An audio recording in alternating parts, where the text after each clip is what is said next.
put the augmented 6 video up? I've got to show you. If I haven't, I'll get on there. Okay. Okay.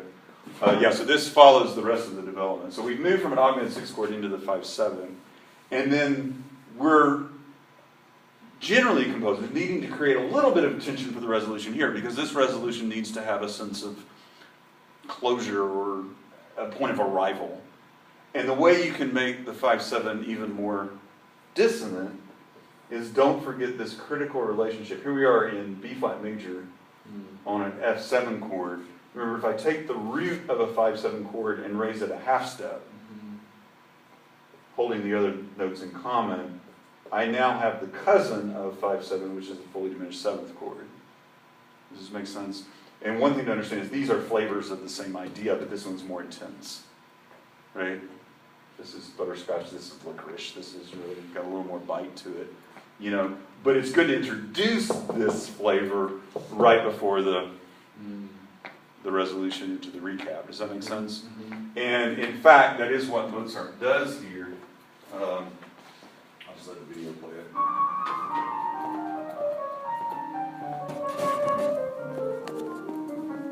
So here we're on the wrong 5 chord, switching to the correct 5/7. Hold on, buddy. See the G flat? He's making that shift from F to G flat, which creates that tension of the 7 diminished 7, and then resolves it into the tonic. Does that make sense? Yeah. So there is kind of a typical chord progression that one can't anticipate. You know, if we are in C major and we're needing to get back to C major at the beginning of the recap, well, invariably, you know, look for some sort of augmented 6 at the end of the development that moves to 5. Sorry, let me spell it right.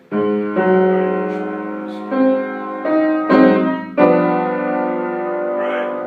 But then once you get to 5/7, then playing with that fully diminished 7. Right, and then we're ready for the recap. Gotcha. Does that make sense? So again, the use of augmented 6 into that final 5 chord, interesting enough here with Mozart, the wrong 5 chord. But how quickly he just fixes that. But then creating that tension in this motion between 5/7 and the 7 diminished 7 at the end of the development, you know, is really quite typical. If we look at Beethoven real quickly. Can you still call that, if they use the 7 diminished 7 to the 1, that's still a cadence? That still could be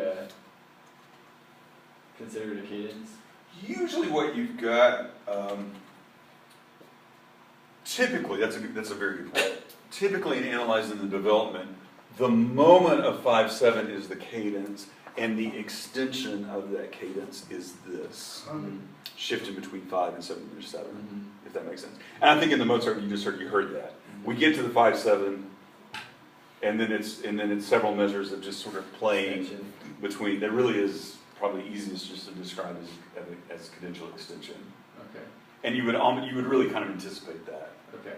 At the end of the development. We've got a little bit of time, and I'd like to compare that to the Waldstein piano sonata, which is just great piano sonata. Let me kind of shift it.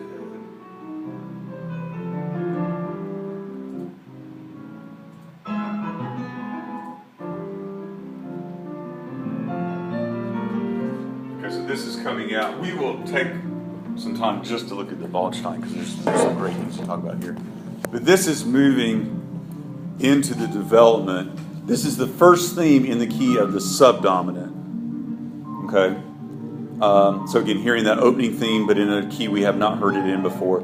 Fragmentation in sequence of the first theme idea. You hear it. Continuing to fragment in sequence that idea.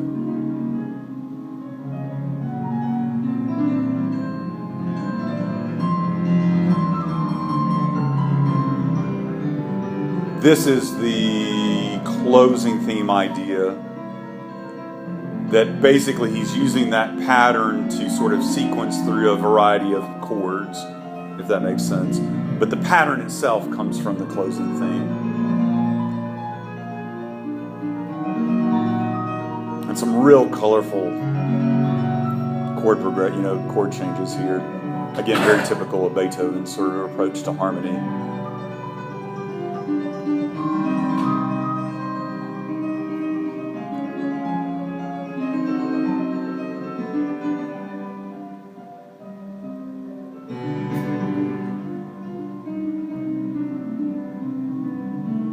And then ending, we're in C major. Here's 5. And then he's kind of got this weird scalar sort of pattern based on the dominant chord. And we building that tension right to the moment of the recap. Does that make sense? Yeah. And one thing, what I typically talk about, I think I do this in the textbook as well.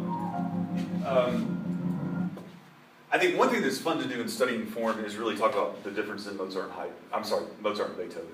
Haydn would be similar to... Actually, Haydn kind of bridges. I mean, he lives through both lifespans, and I think Haydn's music begins to evolve more towards Beethoven's. But then, Beethoven lives longer and continues to sort of develop these ideas. But often when I talk about, oh, by the way, don't miss, there is this motion of 5 to flat 6 in the bass. Right, so you do indeed see that 5/7 to 7 diminished 7 motion even here in the Beethoven development. But I think there's a different aesthetic, if that makes sense, between the Mozart and the Beethoven. And it's not that Beethoven is always like this and Mozart's always like the other, but I think there is a tendency. Mozart treated, in my mind, the recap as the moment of surprise. We may have talked about this. He ended up in the wrong key and then just kind of fixed it. And even the way he sort of writes, if you go back and listen to the end of that recap, at the moment you get back to, you're almost not expecting it. I mean, he's kind of setting it up, but then you're like, oh, there we go. Yeah, it's the recap. And it is. It's like this moment of, oh, we're home. Yeah. I didn't know. Yeah. Excellent, good deal. But you weren't anticipating being home quite then. And it just kind of snuck up on you a little bit. Beethoven will take this moment of the 5/7 and just pound and pound and pound and pound and pound on that chord to where you're all but begging for the emotional release of the recap. Are we not home yet? Oh my gosh, how much longer? Finally. You know what I mean? Yeah. And I think it's what I like in looking at the K333, which is the moment of surprise on the recap and then the Waldstein, is that you can treat this moment very differently. It can be a surprise on the recap, or it can be just this dramatic release of tension that finally we're there. Beethoven tends to be more dramatic and treat the recap that way. But this idea of making the recap kind of a surprise, I think, appeals to Mozart and his sort of overall aesthetic. But Mozart can certainly be dramatic. Yeah. But I think a lot of it has to do. I think it's a fair. The more I look at Mozart, the more I look at Beethoven, I'm really appreciating. Mozart just writes tunes.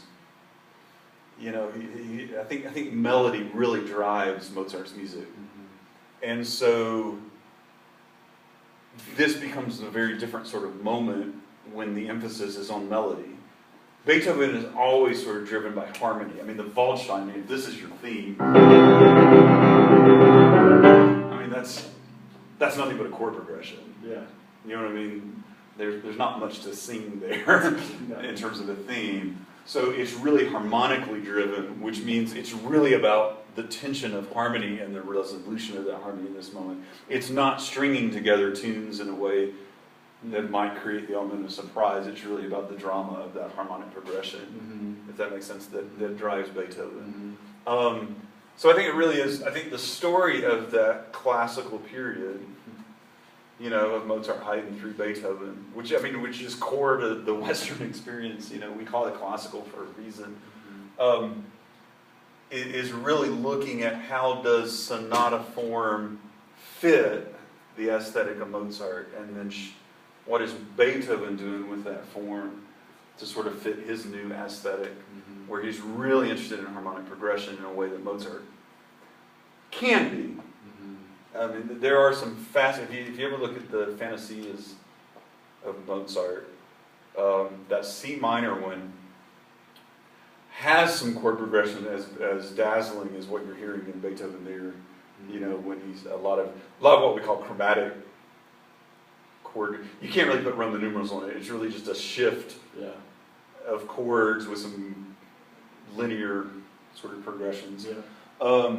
Mozart's perfectly capable of doing that. It's just he's more apt to write a tune, and that's what drives his music. And so he's not exploring harmony in the same way, but he can when he wants to. You know, if his ear leads him that way, he can write as dazzling the chord progression as Beethoven. He just didn't do it that often. You know, but if you can sort of figure this out, you remember Mozart comes early, and basically is sort of perfecting sonata form as an idea. He and Haydn are the ones that really, and if you look at the music of other composers through that time period, it's really kind of fascinating that they're kind of in sonata form, but sometimes the keys, I don't know, it's almost like, it hints at sonata form, but it's much less likely to fit this very well, if that makes sense. You see it? Hey, you ready for piano? You got 5 minutes, if that'll work. Cool. Thanks. Yeah, you can. Does that make sense? Yeah. Okay. Absolutely. And then we'll take one more lecture down the road and really dig into the Waldstein, because I think it really does.